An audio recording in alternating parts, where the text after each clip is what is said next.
Bom dia mais uma vez a todas e a todos.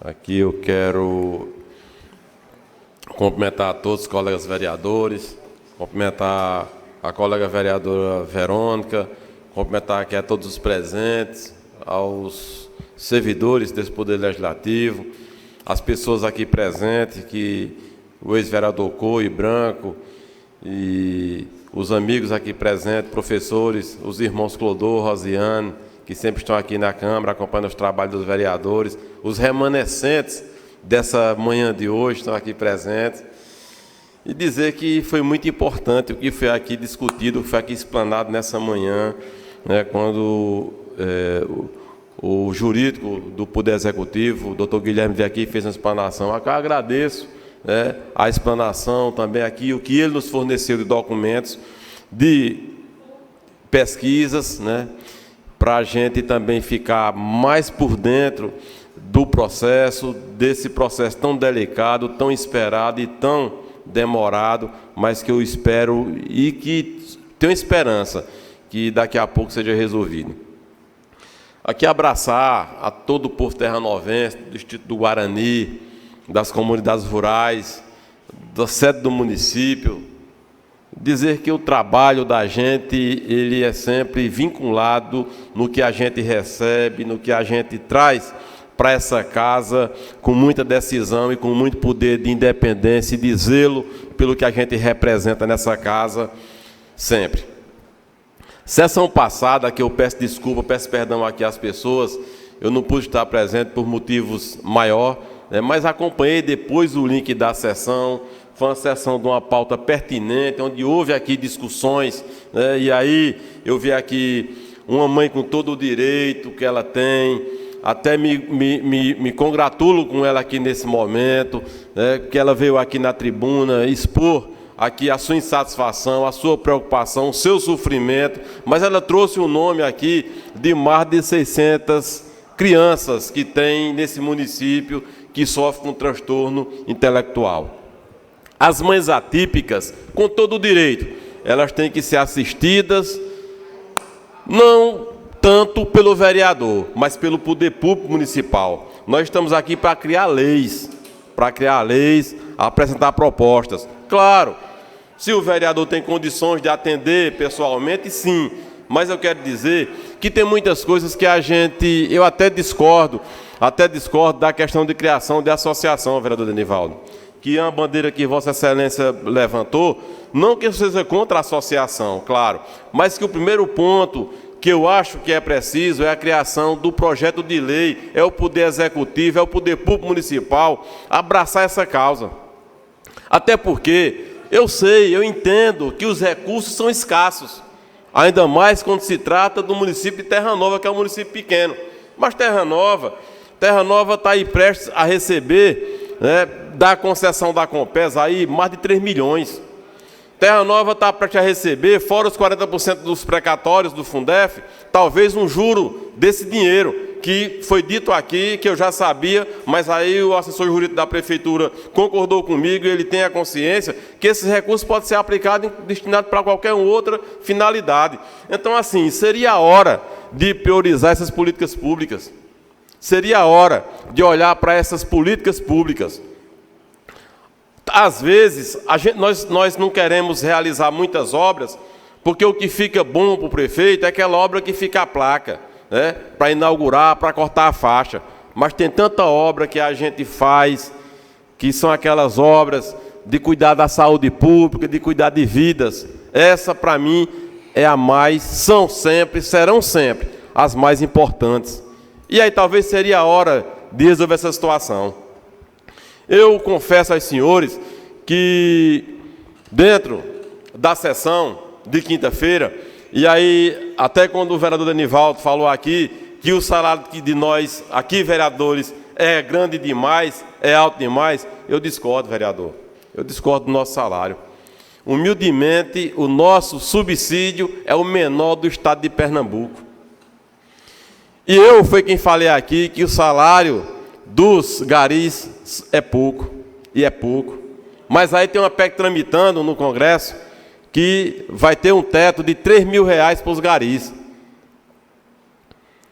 Os de Terra Nova são terceirizados, né? Não sei se enquadraria na empresa contratada, mas falando do nosso subsídio, eu acho pouco. Lá atrás, desde 2016, que nosso subsídio está defasado. E nós nunca brigamos aqui para aumentar. Está aqui o ex-presidente Antônio de Douglas, não está presente, mas ele é sabedor, o ex-presidente Carlinhos, a gente trazia a proposta. Eu sou bem claro com as coisas, mas a gente não foi brigar, não foi ficar com raiva de ninguém. Está aqui o atual presidente Livino, a gente sabe, mas eu acho até uma certa humilhação para o profissional, como aqui foi dito, de dar 10, 20, 50, 500 ou R$1.000 para ajudar. Eu sei que tem a boa vontade, mas é humilhação para o profissional. Por exemplo, o psicólogo, ele receber R$1.000 ou 1.500 ou 2.000 da prefeitura, e aí um vereador ou qualquer agente político que quer ajudar, chega lá e dá a ele. Isso não vai contar, dona Verônica, para a aposentadoria dele. O cara estudou 4 anos, 6 anos, fazendo residência, se especializando naquela função, para depois receber rateado. Tipo um favor. Isso é humilhante para o profissional também. Então isso não vai colar. É hora da gente não aqui jogar pedras, até como eu digo aqui, eu sei da situação. Mas é hora do poder público municipal, do poder executivo, tomar a responsabilidade para si. E a gente não querer aqui trazer medidas paliativas que não vai resolver a situação, por exemplo, das mães atípicas.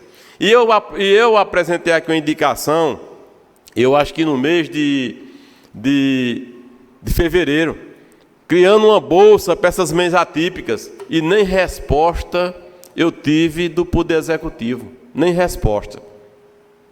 Aliás, são tantos documentos que a gente apresenta aqui que não tem resposta. Mas voltando ao assunto do vereador, a gente aqui nessa casa, nós temos que lutar e defender o nosso diploma, o nosso certificado, a nossa cadeira, a nossa voz. Agora mesmo tem um deputado da Amazônia que ele está pleiteando, nas cidades de menos de 30 mil habitantes, extinguir o cargo de vereador. E nós virarmos conselheiros, ganhar por sessão. Isso é uma humilhação muito grande. Eu acho que esse desinformado desse deputado, ele deveria, até porque ele é ex-vereador, mas ele deve se retratar e pedir desculpa publicamente ao vereador, porque é o político mais próximo do povo, é o para-choque, é quem leva a pancada, é quem é cobrado. E aí levantar uma proposta escandalosa dessa, extinguir o cargo de vereador nos municípios de menos de 30 mil habitantes. E a gente passar a ser conselheiro, não desmerecendo os conselheiros, mas o vereador, eu tenho um orgulho de ser vereador, e ainda tem mais uns 30 ou 40 companheiros dele que já estão de acordo, mas eu acredito que isso não vai passar. Já teve deputados que fez defesa do nosso nome, então nós, vereadores, temos que levantar aqui também a nossa defesa. E aí eu falo dessa Casa Legislativa. Defender. Aqueles que pleiteiam ser presidente da Câmara têm que defender também. Eu vou falar mais uma vez. Eu não sei da receita, da vida privada de ninguém. Eu sei que do meu subsídio, eu ajudo as pessoas. Eu contribuo com as pessoas que me procuram quando tem necessidade. Pipa d'água, com remédio, com bujão de gás, uma viagem. Eu sei da minha situação. E até porque também aqui eu vou ser bem claro. Poucos vereadores aqui não têm consignados. Então todo mundo tem compromisso. E eu acredito que a gente não pode tirar a responsabilidade do Poder Executivo e trazer para cá uma coisa que a gente sabe que não vai resolver, que a gente sabe que não vai andar. Então é preciso cobrar isso com mais firmeza e aí sim o Poder Executivo atender as mães atípicas, porque esse número vai crescer ainda mais, não vai parar só nesse número que eu falei aqui, porque está se estendendo e já é hora de saber aplicar os recursos, de cortar gastos desnecessários para atender essa política pública tão precisa e tão necessitada. Mas aqui, voltando à pauta dos precatórios do Fundef, eu quero dizer que entendo perfeitamente e sei de tudo que se instalou durante todo esse tempo. Eu sei o entrave que houve no processo, dona Verônica, a senhora que levantou questão, e eu sei que foi um dos entraves, foi a questão do ingresso desse processo, mas já passou, a gente já está aqui perto já de finalizar, se Deus quiser, mas é preciso que a gente tenha consciência como a gente vai votar aqui em favor do professor, em favor daqueles que por direito é o agente principal de todo esse processo, de todo esse volume, até os 40% que vão ficar para o executivo vai ter que ainda que agradecer aos profissionais da educação. E aqui, eu pegando aqui o gancho aqui, na sabatina que fizemos aqui ao doutor Guilherme, quando o Elcio falou ali da situação dele, a preocupação do vereador Marcinho, quanto à questão do voto dele e de todos nós, eu quero dizer que eu falo por mim aqui, e eu acredito que os senhores também têm que ter o cuidado nessa questão, que eu vou dizer aqui. Eu estou aqui do lado do professor. O projeto chegando aqui, como a gente acredita que não vai ter nenhuma parte prejudicial ao professor, a gente vai votar a favor, desde que os juros sejam rateados com 60% para os professores. Se o projeto chegar aqui com outra natureza, esse vereador vai votar contra. Mas é preciso, e aqui eu vou aproveitar a presença do presidente do sindicato, professor Clodoaldo, que essa comissão, se não já ter reformada, que se faça e que se acompanhe. E aí esse edital, como aqui eu cobri a questão do prazo, que eu achei curto os 30 dias do prazo, é por conta da burocracia que existe. Então seria aí uma das teses que a comissão poderia analisar e ver se esses 30 dias realmente dá tempo, formalizar todas as argumentações das pessoas que vão entrar com recurso, que vão querer ser inseridos na lista de beneficiários. Mas eu quero dizer aqui nesse instante e reafirmar o meu compromisso, a minha luta em favor do professor, em favor do que for nesse município aqui, que precise da nossa voz, que precise da nossa rúbrica de vereador para votar favorável àquilo que realmente traga o bem-estar para o nosso povo e que traga para todos nós a vitória, a justiça e o desenvolvimento. Muito obrigado.